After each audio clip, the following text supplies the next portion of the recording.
ETF index mutual funds నేర్చుకుని stock మార్కెట్లో రాణించాలనుకుంటున్నారా? వెంటనే ఈ నెంబర్కి కాల్ చేయండి.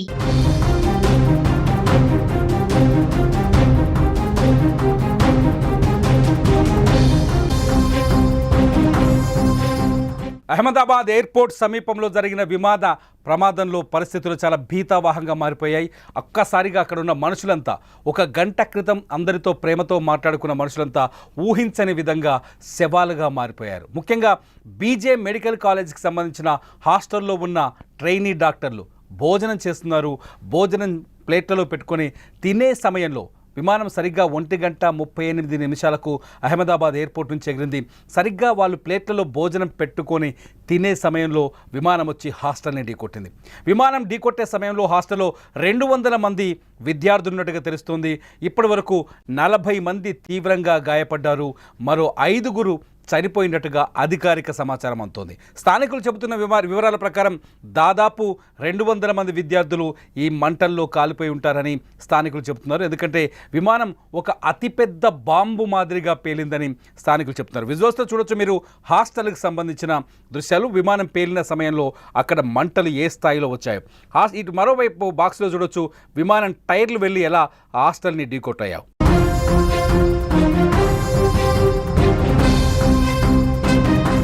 మీరు ఒకసారి చూడొచ్చు హాస్టల్లో లంచ్ చేస్తున్న సిచ్యువేషన్. కొన్ని ఫోటోలు మనకు స్పష్టంగా కనిపిస్తోంది. మన వీడియోలో చూస్తున్నాం. హాస్టల్లో విద్యార్థులంతా ఇక్కడ డైనింగ్ హాల్లో లంచ్ చేస్తున్నారు. లంచ్ చేస్తున్న సమయంలో అక్కడ వచ్చి విమానం ఢీకొట్టింది. మీకు ఒక వీడియో మా ఆన్లైన్ ఎడిటర్ చూపిస్తాడు.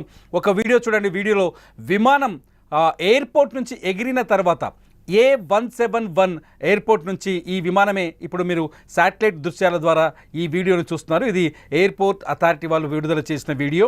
ఈ వీడియో చూస్తే మీకు స్పష్టంగా అర్థమవుతుంది. విమానం టేకాఫ్ అయిన తర్వాత దాదాపు 625 మీటర్ల ఎత్తుకు ఎగిరింది. ఎగిరిన సరిగ్గా 2 నిమిషాల్లోనే మేడే అనే voice pilot Sumit Sabharwal voice ఏటీసీకి వచ్చింది. ఏటీసీ అలర్ట్ అయ్యే లోపే విమానం చూస్తుండగానే 475 మీటర్లకు కిందికి పడిపోయింది. పక్కనే ఉన్న బీజే మెడికల్ కాలేజ్ హాస్టల్ని ఢీకొట్టింది. అసలు ఈ ప్రమాదానికి కారణాలు ఏంటి అని ఒకసారి అంచనా వేస్తే ఒపీనియన్స్ రకరకాలుగా వస్తున్నాయి. మొట్టమొదటి ఒపీనియన్, దీని వెనకాల ఉగ్ర కుట్ర ఉండొచ్చు అనే ఒక ఒపీనియన్ వస్తుంది. దీనిపైన ఇంకా అధికారికంగా ఎటువంటి ప్రకటన రాలేదు. ఈ ప్రకటన ఇంకా రావాల్సి ఉంది. రెండోది వచ్చేసి గతంలో అనుభవం ఉన్న పైలట్స్ చెప్తున్న వాళ్ళ మాటలు బట్టి చూస్తే పక్షులు ఢీకొట్టే అవకాశం కూడా ఎక్కువగా ఉంది అని చెప్తున్నారు. అతిపెద్ద విమానం కావచ్చు కాబట్టి దీనికి 2 ఇంజన్లు ఉంటాయి. ఈ 2 ఇంజన్లని పక్షులు ఢీకొట్టడం వల్ల ఈ ప్రమాదం జరిగి ఉండొచ్చు అని చెప్పేసి కొందరు ఎక్స్పర్ట్స్ చెప్తున్నారు. ఎందుకంటే అహ్మదాబాద్ ఎయిర్పోర్ట్కి పక్కనే ఒక నివాసిత ప్రాంతం ఉంది. ఇప్పుడు మనం చూస్తున్నట్టుగానే ఇది నివాసిత ప్రాంతం. ఈ నివాసిత ప్రాంతాల్లో ఇండ్లు ఉన్నాయి, హాస్టల్స్ ఉన్నాయి. ఈ ఏరియాలో పక్షులు అధికంగా ఉండే అవకాశం కూడా ఉంటుంది. విమానం గాల్లోకి ఎగరగానే పక్షి ఒకవేళ ఇంజన్లోకి వెళ్ళిపోతే, ఏదైనా పక్షి ఇంజన్ లోపలికి వెళితే ఇంజన్ తన శక్తిని కోల్పోతుందని ఎక్స్పర్ట్ చెప్తున్నారు. ఇంజన్ శక్తిని కోల్పోయిన వెంటనే విమానం పైకి ఎగరలేక నేలకూలే అవకాశం ఉందని చెప్తున్నారు. పొద్దునుంచి విడుదలైన వీడియోస్ ఒకసారి ఎయిర్పోర్ట్లో విమానం, ఒకసారి మా ఆన్లైన్ ఎడిటర్ చెప్తున్నారు, ఒకసారి శాటిలైట్ ఇమేజ్తో పాటు విమానం కూలుతున్న వీడియో ఒకసారి చూడండి.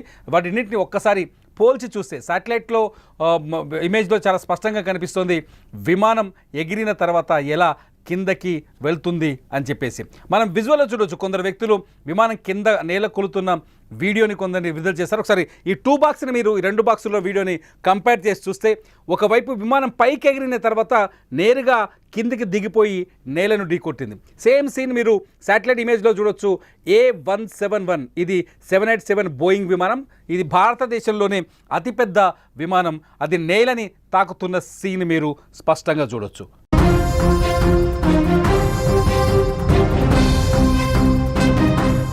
ఒక ఫ్లైట్ ఇలా పైనుంచి అంటే టేకాఫ్ అయిన తర్వాత నేల వైపు కిందికి దూసుకొచ్చిందంటే దీనికి కారణాలు 2 చెప్తున్నారు. ఒకటి ఇంజన్ ఫెయిల్ అవ్వటం, రెండోది వచ్చి పక్షిని ఢీకొట్టడం.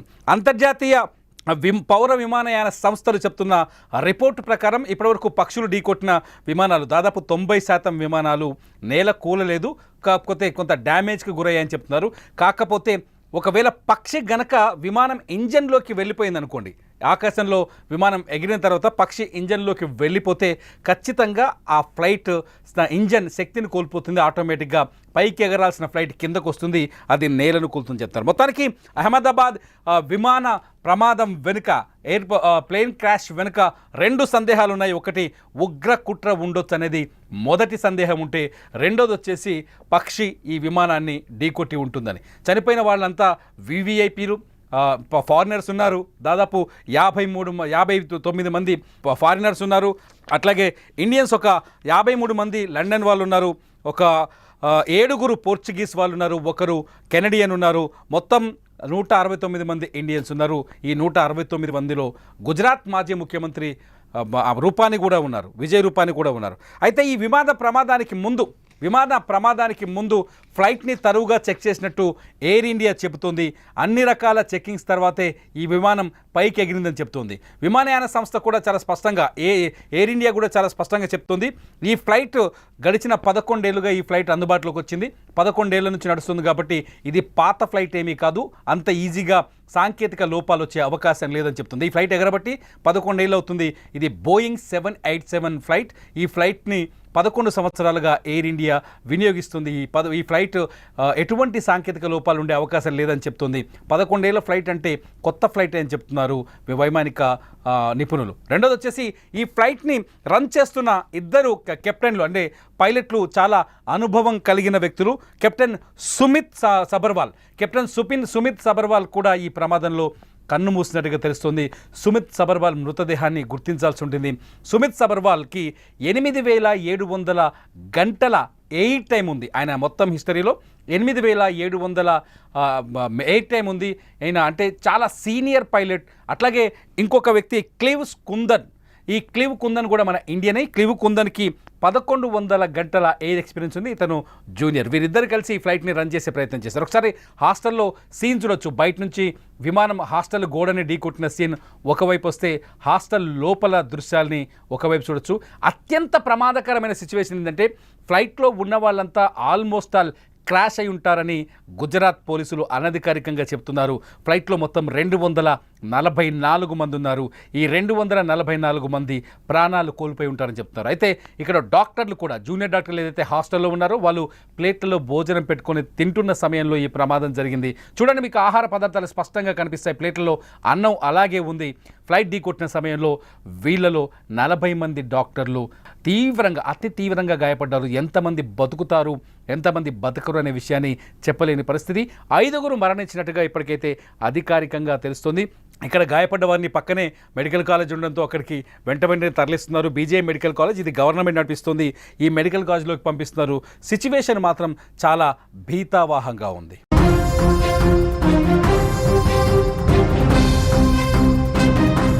ఒకసారి అక్కడ ప్రత్యక్ష సాక్షులు రకరకాల విషయాలు చెప్తున్నారు. ప్రత్యక్ష సాక్షులు అంటే చనిపోయిన వాళ్ళు కేవలం 240 మంది మాత్రమే ఉంటారు, ఎక్కువ ఉంటారు. హాస్టల్లో దాదాపు 200 మంది జూనియర్ డాక్టర్లు ఉన్నారు. మెడికల్ కాలేజ్ కాబట్టి అక్కడే వాళ్ళు ఉండి చదువుకుంటున్నారు.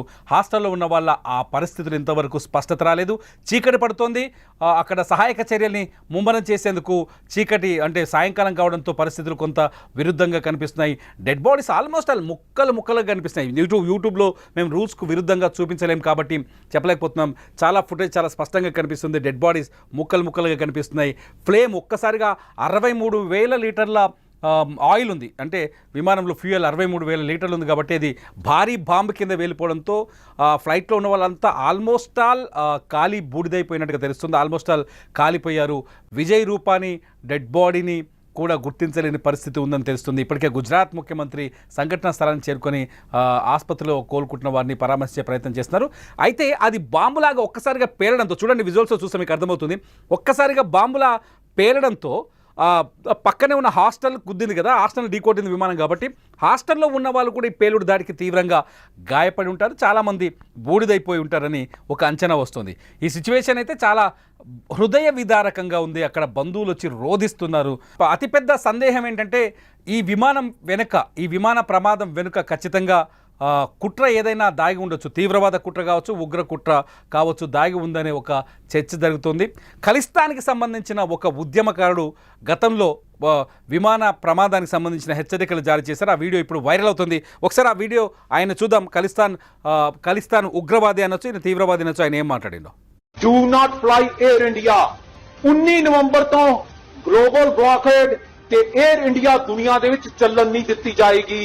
ਸਿੱਖ ਪੰਥ ਵਾਲਿਓ 19 ਨਵੰਬਰ ਤੋਂ ਬਾਅਦ 에ਅਰ ਇੰਡੀਆ 'ਚ ਸਫ਼ਰ ਨਹੀਂ ਕਰਨਾ, ਜਾਨ ਨੂੰ ਖਤਰਾ ਹੋ ਸਕਦਾ ਹੈ।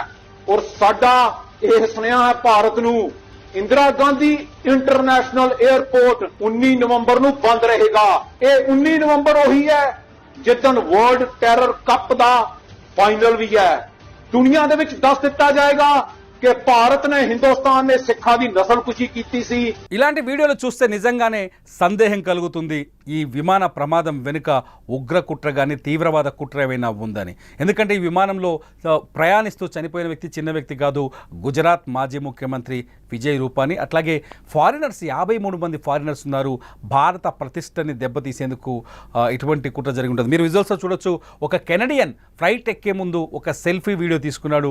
ఆ వీడియోలో తన సంతోషాన్ని స్నేహితులతో తోటి ప్రయాణికులతో పంచుకున్నాడు. ఒకసారి ఆ వీడియో చూస్తే నిజంగా కళ్ళకు నీళ్ళు వస్తుంది. సరిగ్గా కొద్ది నిమిషాల ముందు, ఫ్లైట్ ఎక్కే కొద్ది నిమిషాల ముందు ఈ వీడియో రికార్డ్ చేశాడు. తను హ్యాపీ మూమెంట్స్ని, ఈ కెనడియన్ ఇతను ఒక కెనడాకి సంబంధించిన ప్రయాణికుడు, వాళ్ళ ఫ్యామిలీ మెంబర్స్ కోసం ఈ వీడియో రికార్డ్ చేసి బయలుదేరుతున్నాం ఇండియా నుంచి అని చెప్పే ప్రయత్నం చేస్తున్నాడు. పక్కనే ఇంకొక కెనడియన్, ఇద్దరు ఒకే దేశానికి సంబంధించిన వాళ్ళు. మొత్తం ఈ ఫ్లైట్లో 7 వ్యక్తులు ఉన్నట్టుగా తెలుస్తుంది. ఇది కెనడియన్ రికార్డ్ చేసిన వీడియో. 7 వ్యక్తుల్లో ఏమో పోర్చుగీస్ వాళ్ళు ఉన్నారు. మొత్తం అందరూ కలిసే ఈ ఫ్లైట్ ఎక్కినట్టుగా తెలుస్తుంది. 53 మంది బ్రిటిషర్స్ ఉన్నారు. మొత్తానికి ఈ విమాన ప్రమాదంలో దాదాపు 61 మంది విదేశీయులు కూడా ప్రాణాలు కోల్పోయారని తెలుస్తుంది. విమానం ముక్కలైంది. ఎక్కడికక్కడ ఆ ముక్కలు వచ్చేసి మెడికల్ కాలేజ్ మీద పడిపోయాయి. అక్కడ చెట్ల మీద కుప్పలు కూలాయి. మెడికల్ కాలేజీకి సంబంధించిన హాస్టల్ మొత్తం కూలిపోయింది, ఎక్కడికక్కడ ధ్వంసం అయిపోయింది. ఎందుకంటే ఒకసారిగా ఫ్లైట్ రావడంతో ఫ్లైట్ వచ్చి కొట్టడం అంటే ఓ బాంబు, అతిపెద్ద బాంబు విసిరినంత మొత్తానికి ఆ ప్రాంతం అంతా, నిజంగా ఎయిర్పోర్ట్ చుట్టుపక్కల ఉన్న ఆ ప్రాంతం అంతా భీతావాహ సిచ్యువేషన్. ఎక్కడికక్కడ చెల్లా చెదురుగా పడిపోయిన డెడ్ బాడీస్, వాటిని రికవరీ చేసే ప్రయత్నంలో మెడికల్ టీంలు, అట్లాగే ఎన్డీఆర్ఎఫ్ అండ్ ఎస్డీఆర్ఎఫ్ టీంలు అక్కడ తీవ్రంగా శ్రమిస్తున్నాయి. ఇప్పటికే చీకటి పడడంతో పరిస్థితిని అంటే సహాయక చర్యలు చేపట్టడం చాలా కష్టంగా ఉంది.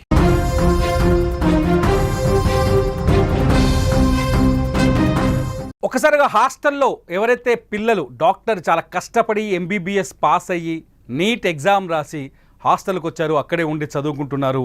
బీజే కాలేజీలో వీళ్ళు ఎంబీబీఎస్ చదువుతున్నారు. ఆ విద్యార్థులంతా ఊహించని విధంగా ఈ ప్రమాదానికి గురయ్యారు. విమానం రూపంలో మృత్యువు దూసుకొస్తుందని వాళ్ళు అంచనా వేయలేకపోయారు. అక్కడ సంబంధించి గుజరాత్ నుంచి సుమన్ టీవీకి నేరుగా ప్రత్యక్ష సమాచారం అందుతోంది. మా ప్రతినిధి హర్షిని మరి కాసేపట్లో ఈ స్పాట్కు చేరుకునే అవకాశం ఉంది. హర్షిని బయలుదేరింది.